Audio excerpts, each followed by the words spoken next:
Thomas in Toronto, Canada writes, "Oh, Paul." Well, hello, Thomas. "I have purchased the Audiophile's Guide, the stereo, and the Audiophile's Guide, the loudspeaker." Thank you, Thomas. Those are two of my books that I'm pretty proud of, and a lot of people have gotten it, and a lot of people have benefited from it. So that always makes me happy. And I've read them both. In each of them, you discuss the rationale for placing the speakers approximately 4 feet from the front wall, if possible. Is there a distance that is too far from the front wall?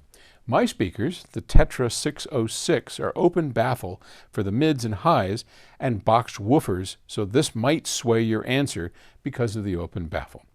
Due to the size of my condo living space, I have them placed in the middle of the space, the living dining room open concept, on the short side of the wall. My speakers sound great, and I can live with what I have and be happy, but you know us audiophiles, we want that last 1%. Well, of course, that's what makes you an audiophile.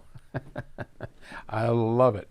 Yes, you absolutely can get them too far from the front wall. Let's be clear. Front wall is the wall behind the loudspeakers.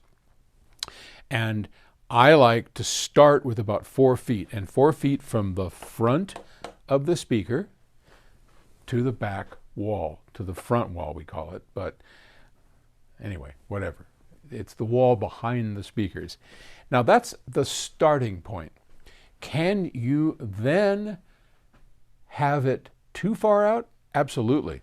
So I'm very careful, like in these FR30 speakers, these Aspen FR30s, if you start moving them back or you start moving them forward, there's a pretty big difference in the way they sound. Rather dramatic, actually. And that's why I manipulate the chairs. I move this and that back, because the closer they are to the rear wall, the greater the difference we hear in tonal balance, because as we move back to the wall, our bass is going to go up. If they were sitting out in the middle of the room, you'd have very skinny, thin bass. So too far out into the room, your tonal balance is going to change in a way that isn't so great. And as you scoot them back, they're going to start losing imaging. Again, your tonal balance will change rather dramatically. So there is a sweet spot in every room, whether it's open baffle or closed baffle. Now, speaking of which, I must say that when you talk about open baffle speaker, remember, I'm the guy that for years went with magnaplaners and with the IRS-5. Talk about open baffle speakers.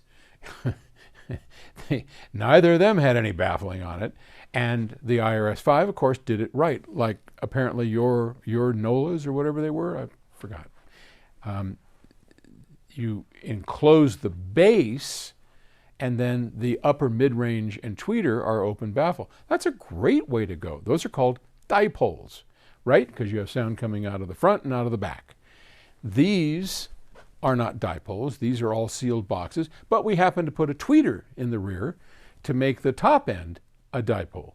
And so, yeah, I'm all in favor of that stuff. What I'm not very appreciative of is a true open baffle system where the woofer is also open baffle. Yes, there are advantages for the woofer because it doesn't have to work inside of that box, but boy, the cancellations, I'm just not a fan. So, okay, yes, it does matter. You don't want to get them too far out into the room. There is a perfect optimum spot that we cover in the Audiophile's Guide or just in these videos. Okay? Thanks. Good luck getting that extra 1%. Take it easy. Bye.